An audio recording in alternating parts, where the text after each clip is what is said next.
दोस्तों ये मूवी फिर आई हसीन दिलरुबा पार्ट 2 है। पार्ट 1 का नाम था हसीन दिलरुबा। इसे एक्सप्लेन करने से पहले मैं आपको पार्ट 1 का थोड़ा सा रिमाइंडर दे देता हूँ। पार्ट 1 में हमने देखा था कि रानी और ऋषु की अरेंज मैरिज से शादी होती है। अब ऋषु तो रानी से बहुत प्यार करता है लेकिन रानी को इससे प्यार नहीं है। फिर एक दिन ऋषु का कजिन नील इनके यहाँ कुछ दिनों के लिए रहने आता है। तब रानी इस पर लाइन मारना शुरू करती है और इन दोनों के बीच लव अफेयर शुरू हो जाता है।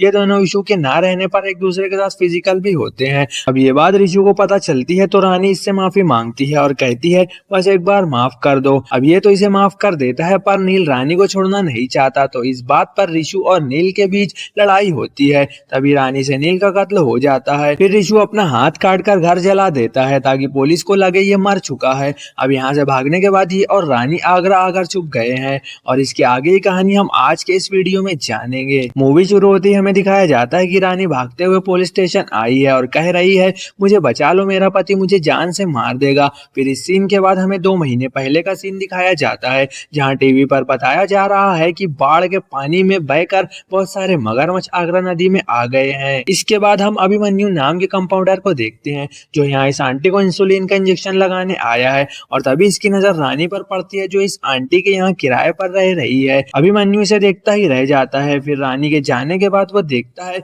कि रानी अपने ब्यूटी पार्लर का सामान छोड़कर चली गई है तो वो फौरन ये सामान लेकर इसके पीछे भागता है और इसके ब्यूटी पार्लर तक आ जाता है। तभी रानी इसे देखती है तो फौरन अपना सामान लेती है और शुक्रिया अदा करती है। इनकी बात चल रही होती है कि रानी को ब्यूटी पार्लर के अंदर से बुलाना आता है और ये कहती है मैं 2 मिनट में आ रही हूँ। ये कहकर चली जाती है। अभिमन्यु बाहर इसके आने का इंतजार कर रहा है और बारिश शुरू हो जाती है और रानी अंदर जाकर अभिमन्यु के बारे में भूल जाती है और 2-3 घंटे बाद रानी इसे देखती है तो छतरी लेकर फौरन बाहर आती है। तब अभिमन्यु कहता है क्या आप मेरे साथ मूवी देखने चलोगी? तो ये ना चाहते हुए भी हाँ कर देती है। तभी इसे सामने छतरी में ऋषु आता दिखता है। तब हमें दिखाया जाता है कि पुलिस के डर से ऋषु और रानी यहाँ अलग अलग रह रहे हैं। ऋषु ने अपना हाथ काट दिया था तो ये अब नकली हाथ लगाता है और कभी डिलीवरी बॉय तो कभी बच्चों को ट्यूशन देने का काम करता है और ये दोनों छुप छुप कर मिलते हैं। इसके बाद हम ऋषु को ट्रैवल एजेंट के यहाँ देखते हैं क्योंकि ये और रानी थाईलैंड भागने वाले हैं पर एजेंट ऋषु से कहता है 2 महीने बाद ही तुम जा पाओगे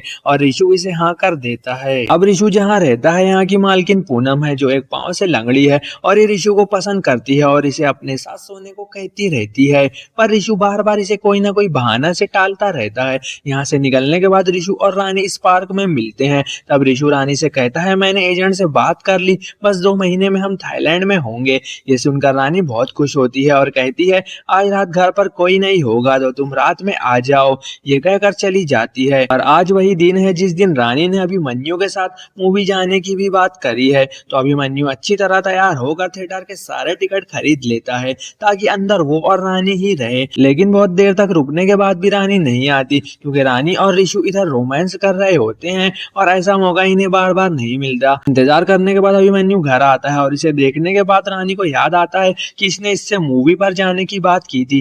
रानी सॉरी बोलती है। तब अभिमन्यु कहता है कोई नहीं, अगले हफ्ता मैं फिर आपका थिएटर के बाहर इंतजार करूंगा। अब रात को रानी सब्जी मार्केट में होती है जहाँ ऋषु और रानी एक दूसरे से फोन पर बात कर रहे हैं और ऋषु को अभिमन्यु के बारे में भी पता है। अभी एक चोर रानी का पर्स लेकर भागता है और ये दोनों इसका पीछा करते हैं। तभी ये लोग इंस्पेक्टर किशोर को देखते हैं जो नील के मर्डर केस में रानी से मिल चुका है। ये देखकर ऋषु और रानी यहाँ से भाग जाते हैं। अब ये इंस्पेक्टर रानी का पीछा करते हुए इसके घर आता है और मकान मालकिन से इसके बारे में पूछता है। तभी रानी नीचे आती है तो ये कहता है नील के मर्डर का केस अभी बंद नहीं हुआ है और हो सकता है आपको मैं पूछताछ के लिए दोबारा बुलाऊं। ये कहकर वो चला जाता है। अब रानी तो बहुत डर जाती है लेकिन ऋषु इसे समझाता है और कहता है कुछ नहीं होगा, बस वो इंस्पेक्टर तुम्हें डरा रहा है। इसके 3 दिन बाद इंस्पेक्टर रानी को पूछताछ करने बुलाता है। तब रानी बड़े कॉन्फिडेंस से इसे सारे जवाब देती है लेकिन तभी वहीं इंस्पेक्टर मृत्युंजय आता है जिसे प्यार से मोंटी बुलाते हैं।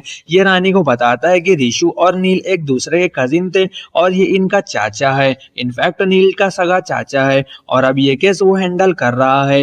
रानी से ये भी कहता है कि मुझे पता है ऋषु भी यहीं तुम्हारे साथ छुपा हुआ है और मैं इसे ढूंढ लूंगा। इसके बाद ये रानी को भेज देता है। अगले दिन ऋषु देखता है कि वो जिस ट्रैवल एजेंट के थ्रू भागने वाला था इंस्पेक्टर मोंटी ने इसे भी पकड़ लिया है और ये अपने मोंटी चाचा को देखकर और डर जाता है। साथ ही मोंटी ने आगरा में हर जगह ऋषु को ढूंढना भी शुरू कर दिया है और इसी दिन इंस्पेक्टर किशोर ऋषु को ढूंढता हुआ यहाँ पहुंच जाता है जहाँ ऋषु रहता है। पूनम इसे बचा लेती है और फिर ब्लैकमेल ब्लैकमेल करती है कि वो इसके साथ सोएगा नहीं तो वो पुलिस वालों को बता देगी। फिर रात में रिशु रानी के पास आकर कहता है, मैं अपने आप को पुलिस के हवाले कर देता हूँ और इनसे कहूंगा मैंने नील को मारा है, तुम्हारा इसमें कोई दोष नहीं है, क्योंकि अब हमारे पास भागने का कोई रास्ता नहीं है। तभी नीचे अभिमन्यु आता है तो रानी को एक आइडिया आता है और वो कहती है, हम पुलिस को गुमराह करने के लिए अभिमन्यु का सहारा लेंगे। रानी आगरा आकर भी शादी नहीं कर रही थी, इसलिए पुलिस को शक हो गया था कि रिशु जिंदा है, तो ये शक दूर करने के लिए अभिमन्यु से शादी करने का डिसाइड करती है। अब प्लान के मुताबिक शादी हो जाती है, लेकिन ये अभिमन्यु को अपने करीब आने नहीं देती, क्योंकि ये शादी बस इनके लिए सिर्फ एक प्लान है, जब तक ये और रिशु यहाँ से भाग नहीं जाते। पर अभिमन्यु को लगता है एक ना एक दिन रानी इससे मोहब्बत करने लगेगी। लेकिन एक रात रानी नशे में अपना सारा प्लान अभिमन्यु को बता देती है और ये भी कहती है कि रिशु भी जिंदा है और किस तरह इन दोनों ने अपने फायदे के लिए इसका इस्तेमाल किया है। अगली सुबह रानी उठती है तो अभिमन्यु कहता है, तुमने धोखा दिया, लेकिन मैं अब भी तुमसे प्यार करता हूँ, तो तुम मुझे रिशु से मिलाओ, मैं तुम्हारे भागने का इंतजाम कर दूंगा। अब ये तीनों एक मेले में इस झूले पर मिलते हैं। अभिमन्यु कहता है, मैं कंपाउंडर हूँ, तो वकील, जज और सारे सरकारी कर्मचारियों से मेरी पहचान है, मैं तुम दोनों को थाईलैंड भागने में मदद करूंगा और मैं ये सिर्फ रानी से प्यार करता हूँ इसलिए कर रहा हूँ। इसके बाद ये रिशु को अपना अस्पताल ले आता है और कहता है, जब तक मैं आपके भागने का इंतजाम कर रहा हूँ तब तक आप यहीं पर रहोगे।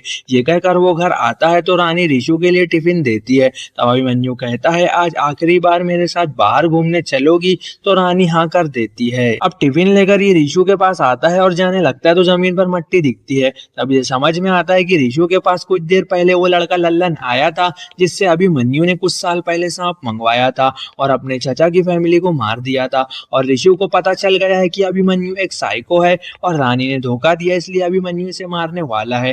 तभी रिशु इसे रोकने की कोशिश करता है, लेकिन अभिमन्यु इसे यहाँ बंद करके भाग जाता है। घर आकर ये रानी को इस नदी में घुमाने लाता है जहाँ बाढ़ में बहकर मगरमच्छ आ गए हैं। यहाँ ये रानी को बताता है कि इसके चचा ने इसके बाप को धोखा दिया था, इसलिए इसने इनकी पूरी फैमिली को मार दिया और रानी ने अभी इसे धोखा दिया है तो वो इसे भी मार देगा। लेकिन रानी का आखिरी जवाब सुनकर ये इसे मारने का प्लान कैंसिल कर देता है। रानी कहती है, अगर रिशु नहीं होता तो मैं तुमसे ही मोहब्बत करती। अब घर आने के बाद रानी को पता चलता है कि वो जिस पंडित की किताब पढ़ती है, इसकी तरह अभिमन्यु भी ये सारी किताबें पढ़ता है और जिसे वो लोग शरीफ लड़का समझ रहे थे वो एक बहुत बड़ा साइको है। इधर रिशु भी अस्पताल से भागकर यहाँ आता है। इसके बाद हम रानी को भागते देखते हैं, जो पुलिस स्टेशन आकर कहती है इसका पति मार देगा। तब मोंटी पूछता है किसे मार देगा, तो रानी कहती है रिशु को, और ये यहाँ सारी बात बता देती है कि रिशु जिंदा है और इन्होंने किस तरह भागने का प्लान बनाया था और शादी करके अभिमन्यु को धोखा दिया था और अभिमन्यु एक साइको निकला जो रानी को पाने के लिए रिशु को मार देगा। इसके कुछ देर बाद पुलिस वालों को 2 लाश मिलती है जो जल चुकी है और लाश के पास अभिमन्यु का सूटकेस और आईडी कार्ड और पूनम की छड़ी मिलती है, यानी एक लाश पूनम की है और दूसरी लाश अभिमन्यु की। अभिमन्यु रिशु और रानी के बीच लड़ाई थी, इसलिए फिर इस मर्डर का शक रानी पर जाता है कि इसने रिशु के साथ मिलकर इन्हें मारा है, तो पुलिस इसे जेल में लाकर मारना शुरू करती है। ये न्यूज टीवी पर देखकर रिशु कहता है, मैं अपने आप को कल रेलवे ब्रिज पर सिलेंडर कर दूंगा। अगले दिन पुलिस इस ब्रिज पर शर्तों के मुताबिक पहले रानी को भेजती है। जब ये दोनों मिल रहे होते हैं तभी पुलिस इन्हें घेर लेती है और मोंटी कहता है, अब रिशु कहीं भाग नहीं पाएगा, नीचे पानी में मगरमच्छ है और ऊपर चारों तरफ हम पुलिस वाले हैं। लेकिन तभी इन पुलिस के घेरे से अभिमन्यु निकलता है और रिशु के सामने गन तान देता है। फिर इनकी हाथापाई में रानी ब्रिज के नीचे गिरने लगती है और इसे बचाने के चक्कर में ये तीनों ब्रिज के नीचे पानी में गिर जाते हैं जिसमें मगरमच्छ है। अब इंस्पेक्टर मोंटी सोचता है, अगर अभिमन्यु जिंदा है तो फिर वो दूसरी लाश किसकी थी। अभी हर जगह की सीसीटीवी फुटेज मंगाता है और इसे समझ आता है कि अभिमन्यु ने अपनी फैमिली को मारने के लिए जिस आदमी से सांप मंगाया था उसका नाम लल्लन है और वो अभिमन्यु को ब्लैकमेल करता था। साथ ही पूनम रिशु को ब्लैकमेल करती थी, तो अभिमन्यु और रिशु ने मिलकर पूनम और लल्लन को मार दिया और वो 2 लाश इन्हीं दोनों की थी। और जिस रात रानी पुलिस स्टेशन में कंप्लेन लिखाने आई थी उस रात इन तीनों के बीच कुछ प्लान बना था और अभी तक जो भी हुआ ये तीनों के प्लान का हिस्सा था,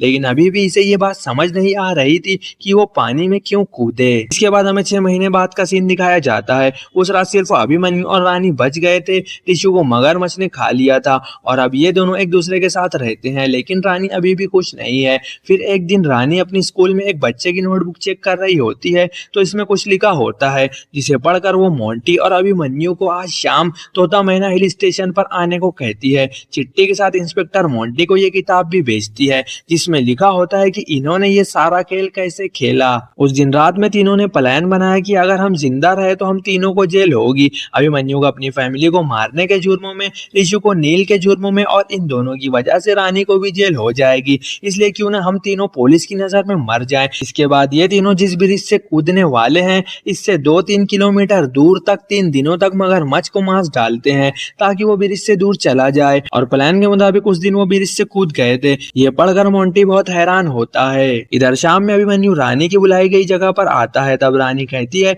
तुमने उस रात जानबूझकर ऋषु को मारा है, क्योंकि जब ऋषु डूब रहा था तो तुमने इसका नकली हाथ निकाल दिया था जिससे वो तैर नहीं पाया और मगरमच्छ का शिकार हो गया। और ये बातें इंस्पेक्टर मोंटी भी यहाँ खड़ा सुन रहा था। अब अभिमन्यु रानी से कहता है, ये सब मैंने तुम्हें पाने के लिए किया। तब रानी कहती है, तुम में और ऋषु में यही फर्क है, वो मेरे लिए जान देता है और तुमने मेरे लिए जान ले ली है, इसलिए मैं तुमसे कभी प्यार नहीं कर सकती और मैं तुम्हें कभी मिल भी नहीं सकती। ये कहकर वो इस हिल पॉइंट से नीचे कूद जाती है और अभिमन्यु देखता रह जाता है। इसके बाद पुलिस जब अभिमन्यु को पकड़ कर ले जा रही होती है तब अभिमन्यु और पुलिस को समझ आता है कि असल खेल तो सिर्फ रानी और ऋषु खेल रहे थे। पानी में हाथ निकलने के बाद भी ऋषु बच गया था और वो रानी को ढूंढता हुआ इस तक पहुंच गया। अब पुलिस की नजर में ऋषु तो मर चुका है लेकिन रानी को मरना होगा, इसलिए वो यहाँ से कूद जाती है और प्लान के मुताबिक नदी को पार करके इस रैली में आ जाती है। फिर ऋषु और रानी दोबारा साथ मिल जाते हैं और अब दोनों पुलिस की नजर में भी मर चुके हैं तो अपनी जिंदगी आसानी से कहीं दूर जाकर गुजारेंगे। साथ ही फिल्म के आखिर में ये भी पता चलता है कि रानी और अभिमन्यु जिस पंडित की किताब पढ़ते हैं और उस किताब की मदद से ही ये सारे क्राइम करके बच जाते हैं, उस किताब के लेखक यानी पंडित जी कोई और नहीं बल्कि अभिमन्यु के पापा थे। और यहीं पर मूवी खत्म हो जाती है।